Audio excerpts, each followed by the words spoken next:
যারা ওইখানে অবৈধ দখলদার আছে সরকার প্লাস আমাদের যারা রেখেলো মিলে আমরা চেষ্টা করব সেটাকে প্রতিহত করতে। আমি বারবার বলতে আমি 100% নিশ্চয়তা দিব বলে চলে গেলাম, আমি বলতেছি সেটা না। এখানে আমি বারবার বলতেছি জনগণের দায়িত্ব আছে।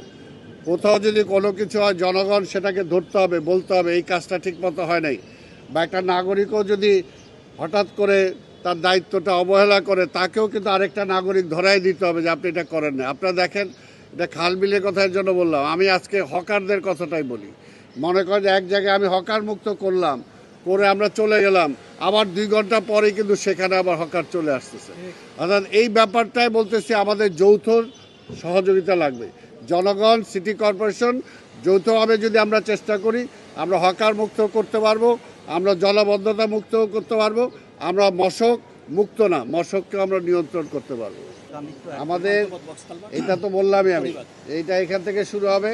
আর এটা পান্থপথ যেটা আছে পরিবার থেকে শুরু করে সেটা, আরেকটা হলো টিটিপাড়া, ওইখান থেকে আরেকটা ওইদিকে চলে গেছে, এটা হবে। আরেকটা হলো দোলাইখাল। এই চারটা তবে আমার কিন্তু আমি আগেই বলেছি, আমার যে ম্যান পাওয়ার আদার যে সব কিছু মিলে আছে এবং পরিস্থিতিটা এমন অবস্থা আছে, দীর্ঘ কয়েক বছরের জঞ্জাল। কাজে এটা কিন্তু টোটাল স্কিমটা 5 মাসের। ওনারা আমার ইঞ্জিনিয়ারিং সেকশন, হেলথ সেকশন সবাই বলেছে যে স্যার 5 মাস ছাড়া এটা হবে না। কিন্তু আমি তাদেরকে তাগিদ দিয়েছি, যেহেতু বর্ষা আগায় আসছে, এই কারণে ওনাদেরকে আমি অনুরোধ করেছি যে আপনারা 1 মাসের মধ্যে চেষ্টা করবেন। কিন্তু এটার সময়টা কিন্তু 5 মাস, এইটাও আপনাদের মনে রাখতে হবে। কারণ কালকেই যদি বৃষ্টি হলো, যদি বলেন এখনই কেন জলবদ্ধতা হয়ে গেল, জলবদ্ধতা এটা হবে, এটা পরিষ্কার হয়নি এখনও। এই জন্য এটার সময় 5 মাস, কিন্তু আমরা চেষ্টা করবো 1 মাসের মধ্যে করতে। এবং বিভিন্ন জায়গায় সরকার প্লাস আমাদের যারা রেখেলো, কিছু কিছু জায়গায় ওয়াশার লাইন আছে, কিছু কিছু জায়গায় টিএনটি লাইন আছে, কিছু কিছু জায়গায় আমাদের সার্ভিস ওরিয়েন্টেড এগুলো আছে। আমরা ইচ্ছা করলে আমরা আজকে টার্গেট ছিল যে এই সপ্তাহে আমরা জিয়া সরণি খালটা আমরা আবার কাজ শুরু করব, অর্থাৎ খনন করব।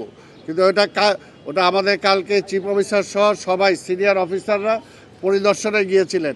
পরিদর্শনে গিয়ে তারা জানালেন যে স্যার ওটা যে আমরা খনন করব, ওইখানে তো ইলেকট্রিকের গ্যাস আছে, ইলেকট্রিকের আছে, ওয়াশার লাইন আছে। কাজে এখন আমরা এই সপ্তাহে আমরা পারছি না, আগামী সপ্তাহে তাদের সাথে একটা কোঅর্ডিনেশন মিটিং করে আমরা সেটা করব। আর যথারীতি যারা ওইখানে অবৈধ দখলদার আছে সেই ব্যাপারেও তাদেরকে আমরা বলেছি, আমরা এবং পুলিশ মিলে এবং সরকারের কনসার্ন যে ডিপার্টমেন্ট আছে সেইটা মিলে আমরা চেষ্টা করব সেটাকে প্রতিহত করতে।